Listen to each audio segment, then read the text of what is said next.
Hello everyone, चांद English class में आपका स्वागत है। आज मैं आपके लिए आर्टिकल का क्लास नंबर 8 लेके आया हूं और ये मेरा लास्ट क्लास है और अंतिम क्लास है। इसके बाद आर्टिकल का चैप्टर खत्म हो जाएगा और एक वीडियो और आपके लिए आएगा जिसमें क्वेश्चन टू द आंसर कराया जाएगा कि आपको क्वेश्चन कैसे क्रैक करना है। तो मेरे प्यारे बच्चों, आज मैं आपको बताने वाला हूं साथियों कि जीरो आर्टिकल यानी ओमिशन ऑफ आर्टिकल के बारे में। कहां आर्टिकल का यूज नहीं करना है, ठीक है। पहले मैंने सीखा ए का यूज कैसे करना है, फिर एन का यूज कैसे करना है, उनके बाद द का यूज कैसे करना है। आज मैं आपको पढ़ाने वाला हूं कि आर्टिकल नो आर्टिकल का यूज कैसे करना है, यानी नो आर्टिकल, जीरो आर्टिकल जिसे कहा जाता है। किस आर्टिकल की बात कर रहे हैं तो मेरे प्यारे बच्चों याद करके रखिएगा कि आज जो मैं आपको पढ़ाने वाला हूं उस आर्टिकल को ओमिशन ऑफ आर्टिकल कहेंगे। क्या कहेंगे? Omission of article. इसी को कहा जाता है जीरो आर्टिकल, यानी जहां आर्टिकल का यूज नहीं करना है। आर्टिकल का यूज नहीं करना है तो पहला कंसेप्ट याद करके रखिएगा मेरे प्यारे साथियों। रूल नंबर फर्स्ट कि नो आर्टिकल, क्या बोलेंगे? No article should be used. क्या बोलेंगे? No article should be used before the name of. याद करके रखना मेरे प्यारे साथियों कि no article should be used the name of language. क्या बोलेंगे? यानी भाषाओं के नाम के पहले, मुझे याद रखना है, भाषाओं के नाम के पहले कोई आर्टिकल का यूज नहीं करना है। यानी लैंग्वेज के नाम के पहले कोई आर्टिकल का यूज नहीं करना है। एग्जांपल से समझते हैं मेरे प्यारे बच्चों कि मैं अंग्रेजी बोलता हूं, आई स्पीक, यहां पे लगा दीजिए इंग्लिश, ठीक है। और इस तरह आप आसानी से क्वेश्चन को क्रैक कीजिएगा। ए ऑप्शन में दिया रहेगा, उसके बाद एन ऑप्शन में दिया रहेगा, उसके बाद द ऑप्शन में दिया रहेगा और डी में दिया रहेगा नो आर्टिकल। आपके राइट आंसर क्या हो जाएंगे? कॉन्सेप्ट को समझिए। No article should be used before the name of language, यानी भाषाओं के नाम के पहले कोई आर्टिकल का यूज नहीं करना। मेरा आंसर क्या होगा? डी। आसानी से आप क्वेश्चन को क्रैक कर सकते हैं। अगर आप किसी प्रतियोगिता की परीक्षा की तैयारी कर रहे हैं मेरे साथियों, या आप 12th क्लास की तैयारी कर रहे हैं, बोर्ड एग्जाम की तैयारी कर रहे हैं, तो आप आसानी से क्वेश्चन को सेकेंडों में बना सकते हैं। चलिए आप इसे नोट कर लीजिए, फिर नेक्स्ट कॉन्सेप्ट की तरफ चलते हैं। तो अब याद करके रखना है कि भाषाओं के नाम के पहले कोई आर्टिकल का यूज नहीं करना है, लेकिन एक एक्सेप्शन कॉन्सेप्ट याद रखना है, या कभी नहीं भूलेंगे मेरे प्यारे बच्चों, डायलेक्ट याद रखना है आपको कि अगर लैंग्वेज के साथ, ठीक है, या लैंग्वेज के साथ अगर आपको दिया रहे, ठीक है, भाषा के साथ लैंग्वेज को ऐड कर दिया जाए। क्या कर दिया जाए? लैंग्वेज ऐड कर दिया जाए। इसको याद रखिएगा कि द, ठीक है, उसके बाद नेम ऑफ, याद रखिएगा, लैंग्वेज, ठीक है, द नेम ऑफ लैंग्वेज, अब प्लस क्या कर दिया जाए? लैंग्वेज शब्द को ऐड कर दिया जाए। यानी इस नाम के पहले लैंग्वेज वर्ड अगर जोड़ दिया जाए तो हमें याद रखना है कि आर्टिकल द में बी यूज्ड। तब क्या कर सकते हैं? आर्टिकल, याद करके रखिएगा, आर्टिकल किसका यूज करेंगे?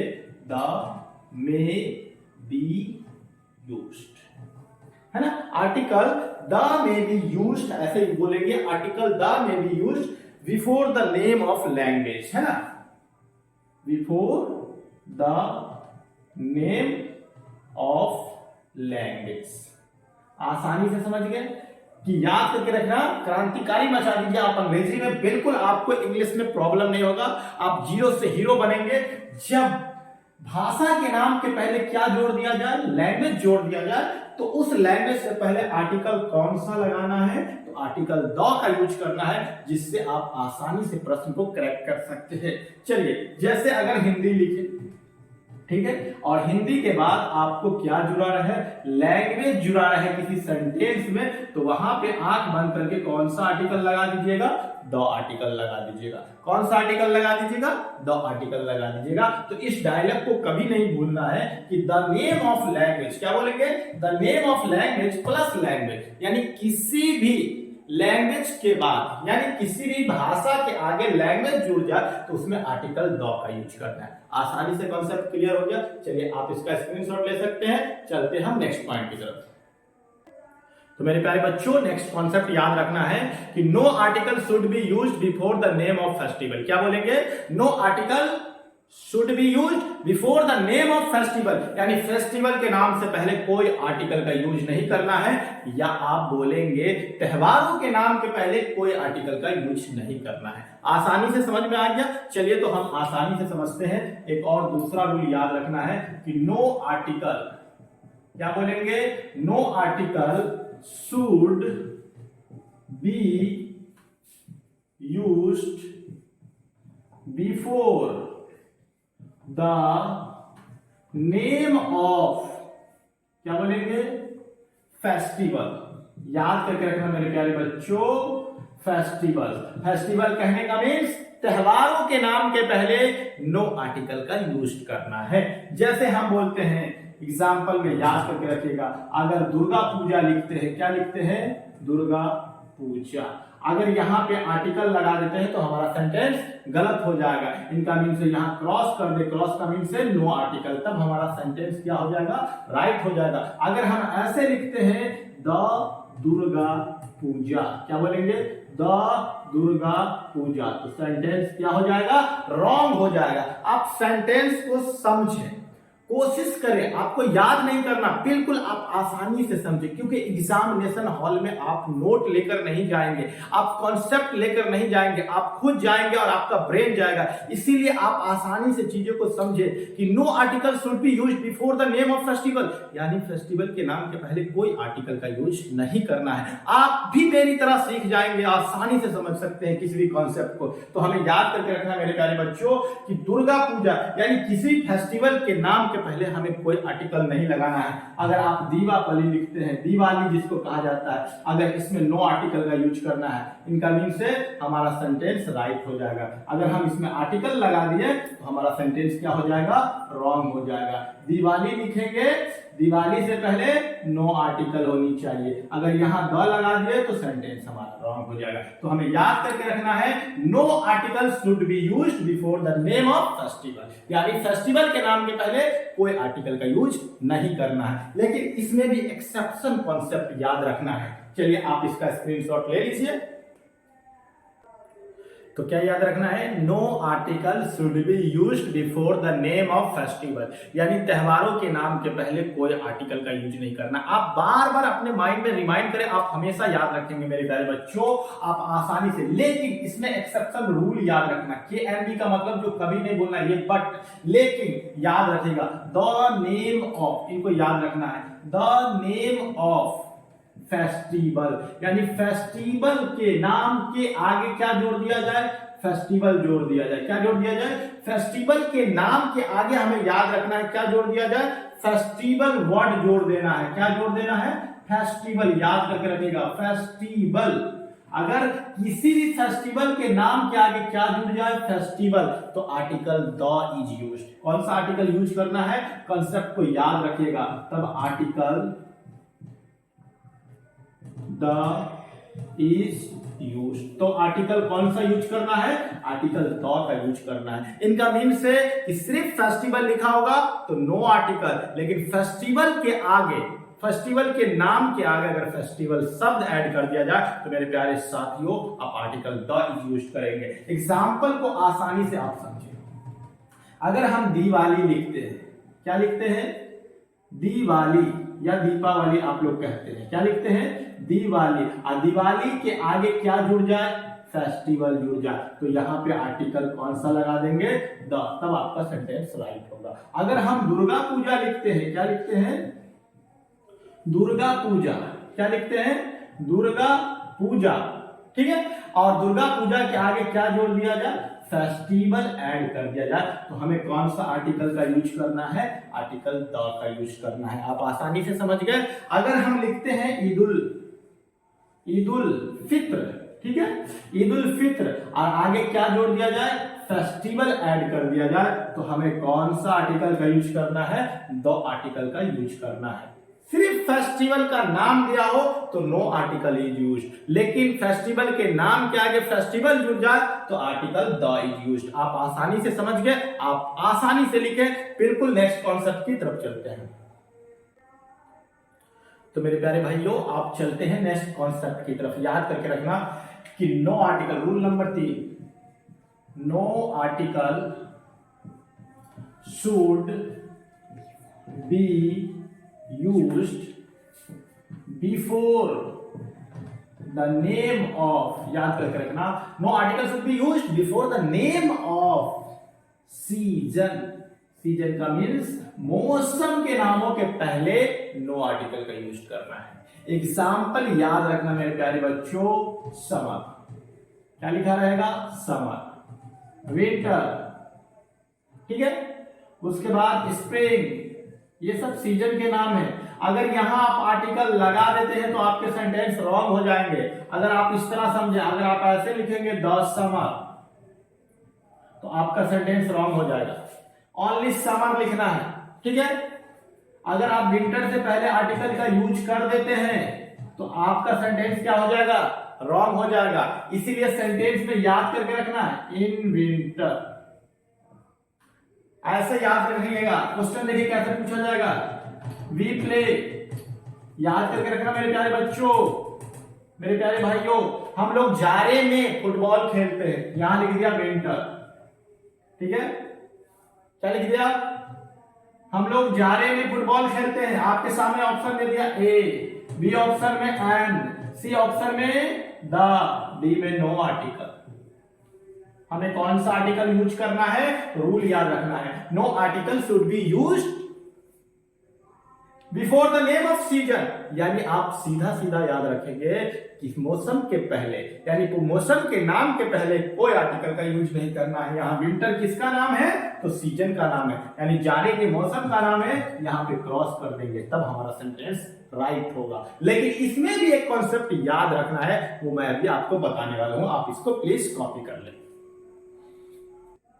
अब नेक्स्ट कॉन्सेप्ट की तरफ आते हैं मेरे प्यारे बच्चों। याद करके रखना, कभी नहीं भूलना है डायलॉग। अगर आप डायलॉग भूल गए तो आप सेंटेंस रॉन्ग कर देंगे, क्योंकि अगर आपको सिलेक्शन लेना है या एसएससी में लेना है या बैंकिंग में लेना है तो आपका इंग्लिश स्ट्रांग होनी चाहिए। अगर आप बोर्ड की तैयारी कर रहे हैं, 12th क्लास की तैयारी कर रहे हैं, तो आर्टिकल के 4 प्रश्न तो एग्जैक्टली आप सही बना के आएंगे। बिल्कुल आपको कॉन्सेप्ट याद रखना है कि no article should be used before the name of season, यानी सीजन के नाम के पहले कोई आर्टिकल का यूज नहीं करना है। लेकिन कॉन्सेप्ट याद रखना है कि द नेम ऑफ, क्या बोलेंगे, द नेम ऑफ, क्या बोलेंगे, the name of season. Season अब प्लस कौन सा वर्ड जुड़ा रहे, सीजन, यानी सीजन के नाम के आगे अगर सीजन ऐड हो जाए, क्या हो जाए, तो हमें याद करके रखना मेरे प्यारे बच्चों, article the is used. Article कौन सा यूज करना है, आर्टिकल द का यूज करना है। आर्टिकल कौन सा यूज करना है, आर्टिकल द इज यूज करना है। अब आसानी से क्वेश्चन को समझते हैं। अगर इस तरह से लिखेंगे तो इन द विंटर सीजन, क्या याद रखना है, इन द विंटर सीजन। यहां याद करके रखना है कि सीजन सब जुड़ जाए तो आर्टिकल द का यूज करना है। इन द समर सीजन, क्या बोलेंगे, इन द समर सीजन। आप आसानी से समझ गए कि सीजन शब्द अगर ऐड हो जाए तो कौन से आर्टिकल का यूज करना है, आर्टिकल द का यूज करना है। आप आसानी से किसी चीज को समझ सकते हैं कि at times talent is gifted. याद करके रखना मेरे प्यारे बच्चों, at time talent is gifted but mostly it comes with good practice, ठीक है। याद करके रखना कि अगर the name of season, season के बाद अगर सीजन लगा हो तो आर्टिकल द का यूज करना है, ठीक है। इसी तरह से इन द विंटर सीजन। आप सेंटेंस में समझते हैं कि आप आसानी से कैसे सीख सकते हैं, तो एग्जांपल याद रखना। कि वी प्ले क्रिकेट, ऑप्शन आपके सामने लगा दिया है इन विंटर सीजन। ठीक है, इन विंटर सीजन। आप देखिए सीजन सब जुड़ गया है आपके सामने, ए ऑप्शन ए एन और सी में द दे दिया है, डी में नो आर्टिकल का यूज किया है। कौन से आर्टिकल का यूज किया है? नो आर्टिकल का। आप आसानी से कौन सा आर्टिकल लगा देंगे? तो आर्टिकल द का यूज कर लीजिएगा। कौन सा आर्टिकल का यूज कर लीजिएगा? Article the. आपके सेंटेंस राइट हो जाएंगे, आप आसानी से किसी चीज को समझ सकते हैं। आई विल विन, मैं जीतूंगा, नॉट इमीडिएटली बट डेफिनेटली। एक बात हमेशा याद रखना मेरे प्यारे बच्चों। चलिए नेक्स्ट कॉन्सेप्ट की तरफ चलते हैं। हेलो दोस्तों, सबसे ज्यादा प्रश्न जो पूछा जाता है किसी प्रतियोगिता परीक्षा में, तो ये गोल्डन रूल को याद रखना है और इसी से प्रश्न पूछा जाएगा जिससे आप आसानी से क्रैक कर सकते हैं। वहां सेकंड में बना सकते हैं। बस आपको मैं बताता हूं, इससे जो आते हैं प्रश्न 12th एग्जाम में भी आते हैं, बोर्ड एग्जाम में भी आते हैं और प्रतियोगिता परीक्षा में भी पूछे जाते हैं। याद करके रखना है, kind of, type of, part of, variety of, rank of, past of, little of, position of, a number of, a lot of, a lots of, plenty of, plus no article ही यूज्ड। यानी इस शब्द के बाद जो noun आएगा उस noun से पहले कोई आर्टिकल का यूज नहीं करना है। मेरे प्यारे बच्चों, आप इनका आंसर सेकंडों में दे सकते हैं जिससे आप आसानी से बना सकते हैं। एग्जाम्पल को समझिए। आई वांट क्या यूज करेंगे? I want this type of. याद करके रखना क्वेश्चन को, I want this type of, और आगे आपको लिख दिया गर। आर्टिकल का चैप्टर पढ़ रहे हैं, हमेशा याद रखिएगा कॉन्सेप्ट को। ए एन, सी में याद रखना है द का यूज करना है, डी में नो आर्टिकल का यूज करना है। कौन से आर्टिकल का यूज करना है? नो आर्टिकल का। अब यहां देखिए टाइप ऑफ, टाइप ऑफ के बाद आने वाला नाउन से पहले नो आर्टिकल का यूज करना है।